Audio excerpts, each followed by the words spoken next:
They say the screams could be heard for miles. Summer 1462. You're an Ottoman soldier in the most powerful army on earth. You've conquered Constantinople. You've toppled empires. You're marching into a tiny principality called Wallachia to crush a rebel prince. It should take weeks, maybe days. Then you smell it. Death, rot, something else you can't quite name. Your column slows, the scouts have stopped moving, and as you round the hill near the capital city, you see it, a forest.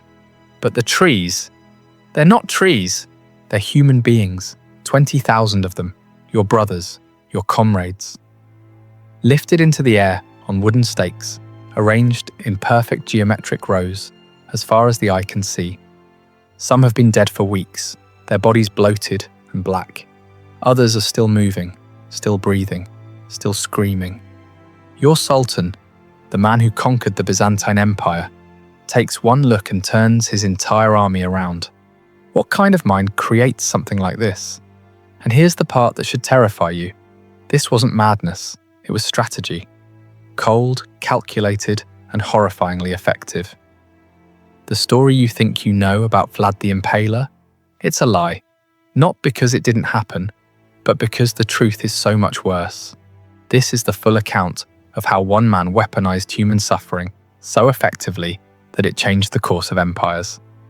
And by the end, you'll understand why the real horror wasn't what he did to bodies, it was what he did to minds. Let's start with a question nobody asks. What breaks a human being so completely that they become capable of this? The year is 1442. Vlad is 11 years old. His father, Vlad II Dracula, Vlad the Dragon, has just made a deal with the devil.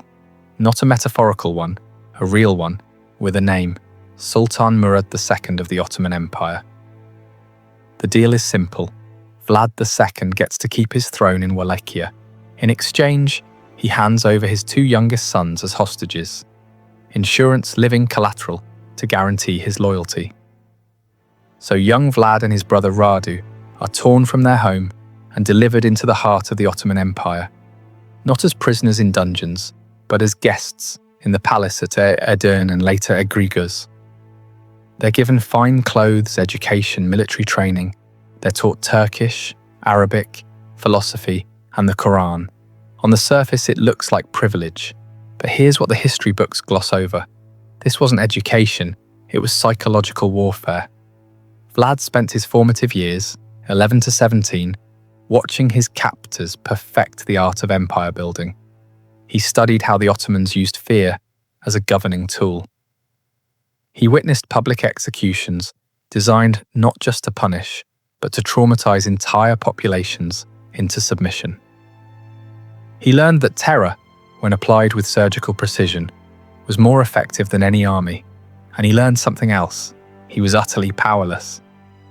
While his younger brother Radu adapted, even forming a close friendship with the Sultan's son, Mehmed, Vlad refused to bend.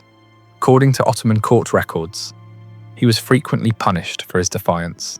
Some accounts suggest he was beaten, possibly tortured. The exact details are lost to history, but what's certain is this: something fundamental broke inside him during those years. Or perhaps more accurately, something crystallized. He developed what modern psychologists might call a persecution complex, combined with an obsessive need for control, but he channeled it. Every punishment he endured, he studied. Every torture technique he witnessed, he memorized. He was building a mental arsenal, piece by piece. In 1448, after 6 years of captivity, Vlad finally returned to Wallachia. He was 17 years old. 2 months later, his father was assassinated by rival boyars, the nobility who played both sides between the Ottomans and Hungarians. His older brother, Mircea, was buried alive. Vlad was alone, surrounded by enemies, backed by nobody. And here's where the story gets interesting. He didn't just want revenge. He wanted to remake the world in the image of his trauma. He would take everything the Ottomans had taught him about terror and refine it into something they had never seen before. But first, he had to wait. For 6 more years, Vlad lived in exile, plotting, planning, studying military tactics, and political maneuvering, and in 1456, with Hungarian backing, he finally seized the Wallachian throne. The monster was about to be born. If you're fascinated by the documented psychological breaking points that created history's most notorious figures, hit subscribe. We're just getting started with how this broken boy became something far worse than his captors ever imagined. Vlad's coronation feast in 1456 should have been a celebration. Instead, it became the blueprint for everything that followed. He invited the boyar families, the same nobility who had orchestrated his father's murder and buried his brother alive. Hundreds of them arrived in their finest clothes, believing they were there to pledge loyalty to the new prince. The great hall was decorated, wine flowed freely. Then in the middle of the feast, Vlad stood up and asked a simple question. "How many princes of Wallachia have you lived through?" The older boyars proudly answered, 7, 10. Some claimed to remember a dozen different rulers. They were bragging about their survival, their political savvy, their ability to outlast any prince who sat on the throne. Vlad smiled. Then he gave an order. Every boyar who had answered was arrested on the spot. But here's where you see the methodical mind at work. He didn't execute them. Not yet. Instead, he separated them into 2 groups based on age and health. The older ones, the architects of his family's destruction, they were impaled immediately outside the palace walls. Not quickly. The stakes were carefully inserted to avoid vital organs, ensuring they would die slowly, over hours or days. Their screams provided the soundtrack for what came next. The younger, stronger boyars and their families were stripped of their noble clothes and force-marched 50 miles north to the ruins of Panari Castle. There, they were given a choice that wasn't really a choice: rebuild the fortress with their bare hands or die. For months, they hauled stones up the mountainside. They worked until their hands bled, until their fine clothes rotted off their bodies, until they collapsed from exhaustion. Most died during the construction. The survivors? They were never the same. Vlad had effectively erased the old nobility and replaced them with a new class who owed everything to him and lived in absolute terror of his displeasure. This wasn't just revenge. It was a systematic dismantling of the power structure that had made Wallachia weak. And it revealed something crucial about Vlad's psychology. He didn't just want obedience. He wanted to break people so completely that obedience became their only possible response. But this was still domestic politics. The boyars were Wallachian. What Vlad did next would send shockwaves across empires. In 1459, Sultan Mehmed II, yes, the same Mehmed, who had been Vlad's childhood companion, sent envoys to Wallachia demanding the annual tribute that Vlad's father had agreed to pay. The demand came with an additional insult. Vlad was to present himself personally in Constantinople to renew his oath of vassalage. The envoys arrived expecting the usual political theatre. Perhaps some negotiation, maybe a counteroffer. What they got was a preview of hell. When they entered Vlad's court and refused to remove their turbans, a genuine religious custom in Ottoman protocol, Vlad asked them to explain their tradition. They did, probably relieved that he seemed interested in understanding rather than offended. Vlad nodded thoughtfully. Then he said something that must have frozen their blood. "I respect a man who honors his faith so completely. Let me help you honor it forever." He ordered his guards to nail the turbans directly to their skulls. Think about the precision of that cruelty. He didn't kill them. He mutilated them in a way that was both symbolically loaded and medically calculated to ensure they'd survive the journey back to Constantinople. They were walking messages, their screams echoing across the countryside as they fled back to the Sultan. When Mehmed received his envoys, these men he'd sent in good faith, now permanently disfigured and driven half-mad by pain, he understood immediately. This wasn't the childhood friend he remembered. This was something new, something that had taken the Ottoman lessons in terror and evolved them into something even the Ottomans hadn't imagined. War was now inevitable. But before that war came, Vlad had more messages to send. Here's what most people don't understand about impalement. It wasn't just execution. it was engineering. The common image, a stake driven straight through the torso, would kill almost instantly. That defeats the entire purpose. Vlad's method was far more sophisticated and infinitely more cruel. Based on contemporary medical analyses of the descriptions and surviving Ottoman accounts, here's how it actually worked. First, the victim was laid face down. The stake, carefully selected, rounded at the tip, and thoroughly oiled, was inserted through the rectum. But here's the crucial detail. It was inserted at an angle specifically designed to miss all major organs and blood vessels. The victim was then slowly raised upright, and gravity did the rest. Over the course of hours, or sometimes days, their own body weight would force the stake gradually upward through their torso. The path was calculated to avoid the heart, lungs, and major arteries. In some documented cases, the stake would eventually emerge through the shoulder or chest, but the victim could remain alive for up to 3 days. Why this method? Because Vlad understood something that modern psychological warfare experts now confirm. Witnessing prolonged suffering is exponentially more traumatizing than witnessing quick death. A battlefield beheading is horrific but brief. Impalement was a performance that lasted days, complete with screams that could be heard across entire valleys. But the physical act was only one component. The real genius, if we can use such a perverted word, was in the staging. When Vlad impaled victims, he did it in public squares, along major roads, outside city gates, anywhere that would maximize visibility. He understood that word of mouth and rumor would multiply the psychological impact far beyond the actual number of victims. One impalement witnessed by 100 people would create 100 storytellers, each of whom would tell 100 more. And he refined the symbolism constantly. Stakes were different heights based on rank, peasants near the ground, nobles higher, the highest reserved for enemy commanders. This created a grotesque visual hierarchy that reinforced his message: everyone has a place in my world, and everyone will suffer according to their station. In some accounts, he arranged impaled victims in geometric patterns: circles, stars, concentric rings. This wasn't random sadism, it was a demonstration of control.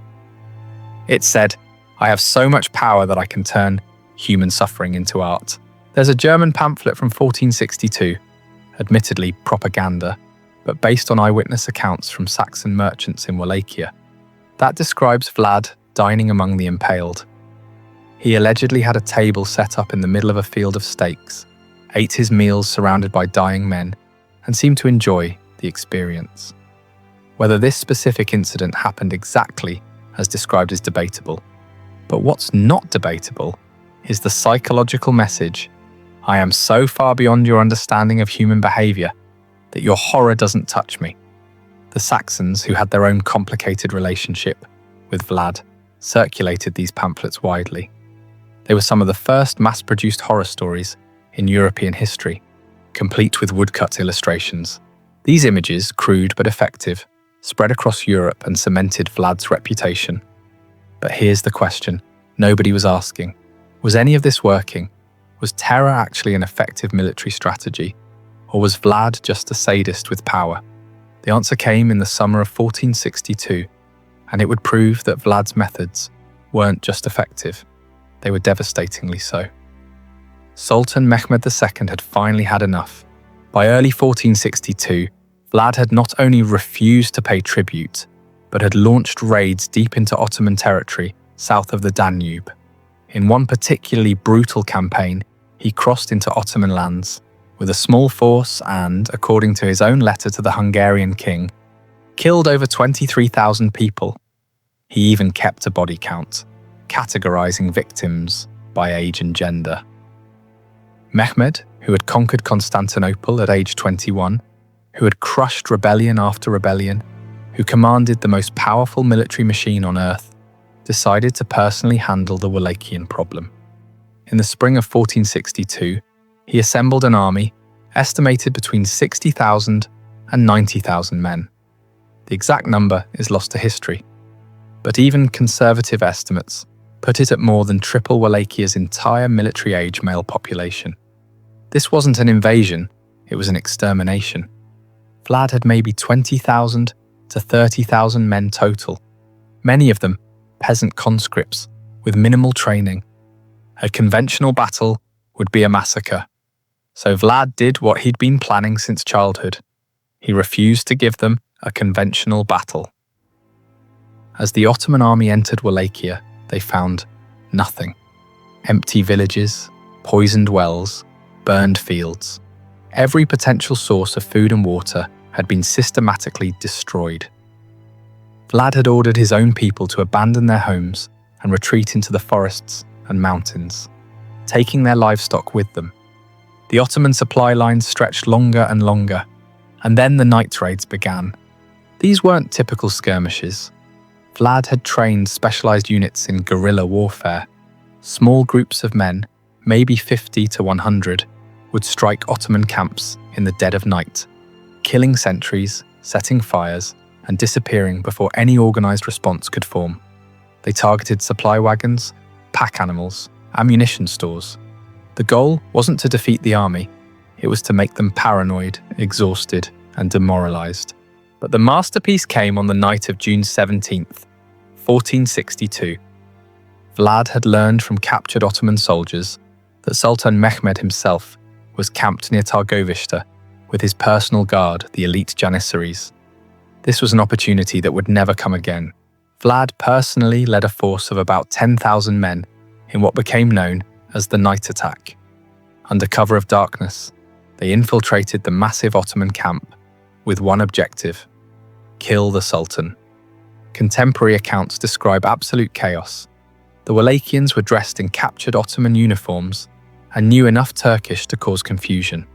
They set fire to tents, stampeded horses, and specifically targeted the section of camp where the Sultan's pavilion stood. They came within yards of Mehmed himself. Some historians believe Vlad and the Sultan were briefly in visual contact across the burning camp, but the Janissaries held, forming a defensive circle around their leader. After hours of close-quarters combat, Vlad realized he couldn't break through. He ordered a retreat, and his men vanished back into the night as suddenly as they'd appeared. The Ottoman casualties were relatively light, maybe 2,000 killed, though Ottoman sources downplay the numbers. But the psychological damage was catastrophic. The Sultan of the Ottoman Empire, in the middle of his own army, had nearly been killed by a vastly outnumbered enemy who struck from nowhere and disappeared like ghosts.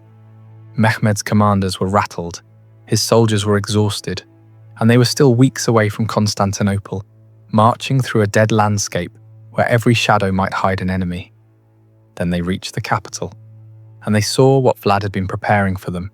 No written description can fully capture what Mehmed's army encountered on the approach to Targovishte in late June 1462. But we can try. Imagine you're an Ottoman soldier. You've been marching for weeks through scorched earth. You're hungry, exhausted, and jumpy from constant night raids. You haven't seen the enemy in days. They've just vanished. That should be a good sign. It feels like a trap. As you approach the Wallachian capital, the smell hits first. If you've ever smelled a dead animal rotting in summer heat, multiply that by thousands, then add the sweet, sick-making odor of decomposing human flesh. It's so thick you can taste it. Then you see the stakes, the first one, then 10, then 100. Then you realize there is no end. They stretch to the horizon in every direction. Contemporary accounts say the field of impaled bodies extended for nearly 2 miles in length and over half a mile in width. Modern historians debate the exact number. Ottoman sources, probably minimizing for propaganda reasons, claim 10,000. Wallachian and Hungarian sources claim up to 20,000. The truth is probably somewhere between 15,000 and 20,000 impaled bodies. But here's what makes your skin crawl. This wasn't random. The stakes were arranged in precise geometric patterns, concentric circles radiating out from the capital height ordered rows. In some sections they formed star patterns, visible from elevated ground. Vlad had spent weeks possibly months, preparing this. He'd captured Ottoman soldiers and sympathizers from earlier raids and border skirmishes. He'd kept them alive specifically for this purpose. Some of the bodies had been dead for weeks, rotting in the summer heat. Others had been impaled more recently, and some, according to multiple sources, were still alive. The Byzantine chronicler Leonikos Chalkokondylis, who interviewed eyewitnesses, wrote that the moaning of the dying could be heard across the entire field. Some had been impaled for days, their bodies slowly consuming themselves, too weak to scream but still conscious. The Ottoman troops, hardened veterans who had conquered cities and slaughtered countless enemies, reportedly began vomiting. Some refused to advance further. Others started deserting in the night, willing to risk execution rather than continue through this nightmare. And at the center, on the tallest stake of all, was Hamza Pasha, a high-ranking Ottoman commander captured in an earlier skirmish. His body, dressed in the remnants of his military finery, was positioned directly facing the route of the Sultan's approach, a personal message from Vlad to Mehmed. "This is what I do to your best men. Imagine what I'll do to you." Sultan Mehmed II, remember, this is the man who watched Constantinople's walls crumble under his cannons, who had ordered his own share of executions and massacres, reportedly stopped his horse and stared in silence for several minutes. Different sources record different versions of his response, but the most widely accepted comes from Chalkokondylis. It is not possible to deprive of his country a man who has done such great deeds, who knows how to put his power to such use. A man who had done such things was worth much. This wasn't praise, it was recognition. The Sultan was acknowledging that he was facing something he didn't fully understand, a mind that had taken Ottoman methods and evolved them into something even the Ottomans couldn't match. The military situation was already deteriorating. Supply lines were overstretched. The scorched earth tactics had worked. The night raids had destroyed morale. The Sultan's own commanders were advising retreat. But the Forest of the Impaled was the psychological breaking point. It proved that conventional military thinking didn't apply here. Vlad wasn't trying to win battles, he was trying to break minds, and it was working. Within days, Mehmed ordered a general retreat. He left a contingent under Vlad's younger brother Radu to continue harassing Vlad, but the Sultan himself withdrew with the main army. The most powerful military force in the world had invaded a tiny principality with overwhelming numbers and been turned back not by military defeat, but by sheer psychological warfare. Vlad the Impaler had won. But the story doesn't end there, because what comes next reveals the ultimate tragedy. That terror, however effective in the short term, always devours its wielder in the end. You'd think that turning back the Ottoman Empire would make Vlad a hero in Christian Europe. In some ways it did. The Hungarian king and the Pope praised his defense of Christendom. But here's what they didn't understand. Vlad couldn't turn it off. The methods that defeated the Ottomans didn't stop with the Ottomans. He used them on everyone. By late 1462, Vlad was impaling Wallachian merchants for price gouging. He was impaling boyars suspected of disloyalty based on rumours. He was impaling entire villages for minor infractions. The tool he'd forged to defeat a superior enemy had become his only tool for everything. His political position deteriorated rapidly. His brother Radu, backed by Ottoman gold and soldiers, positioned himself as the sane alternative. Hungarian support evaporated as Vlad's increasingly erratic behaviour alienated his allies. By November 1462, just months after his greatest triumph, Vlad was forced to flee into Hungarian territory. And here's the bitter irony. He was imprisoned by his supposed ally, King Marius Corvinus of Hungary, on charges that remain murky to this day. Some sources say Matthias fabricated letters to make Vlad look like he was negotiating with the Ottomans. Others suggest Vlad had become such a liability that even his Christian allies wanted him gone. He spent 12 years in Hungarian captivity, not the brutal imprisonment of his Ottoman youth, but house arrest in comfortable quarters. He even married a Hungarian noblewoman and had children. By all accounts, he was a model prisoner, but in 1476, opportunity returned. Wallachia had devolved into chaos under a series of weak rulers.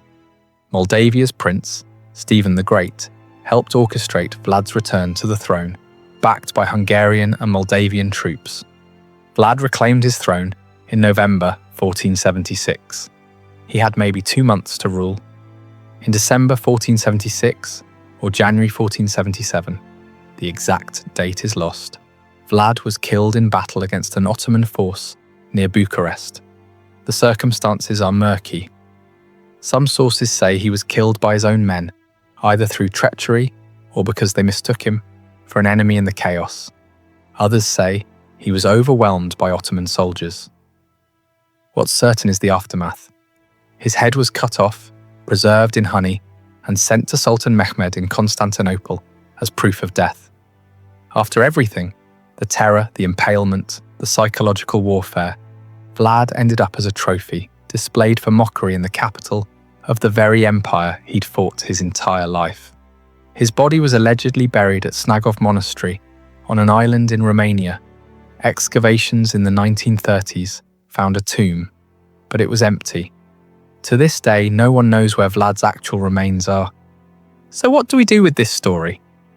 In Romania, Vlad is often celebrated as a national hero, a brutal but effective leader who stood against overwhelming odds and preserved independence. There are statues of him. His face appears on tourist merchandise.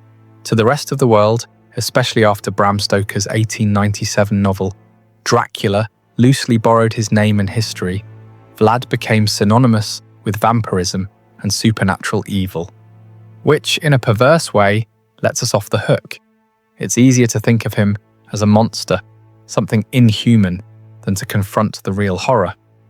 Because the real horror is this: everything Vlad did was human, painfully, terrifyingly human.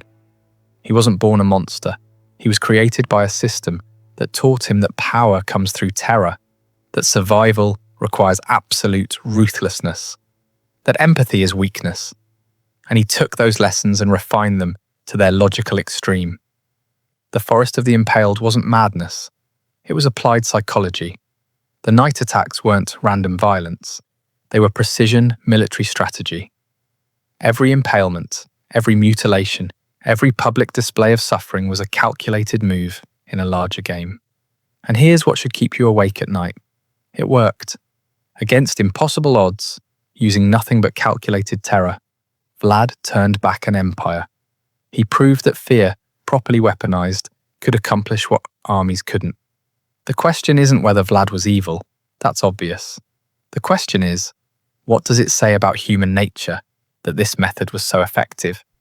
And what other calculated horrors are hiding in history's shadows, waiting to teach us lessons we'd rather not learn? If you want to keep uncovering the uncomfortable truths that textbooks bury, subscribe. Because history's darkest chapters aren't just about what happened.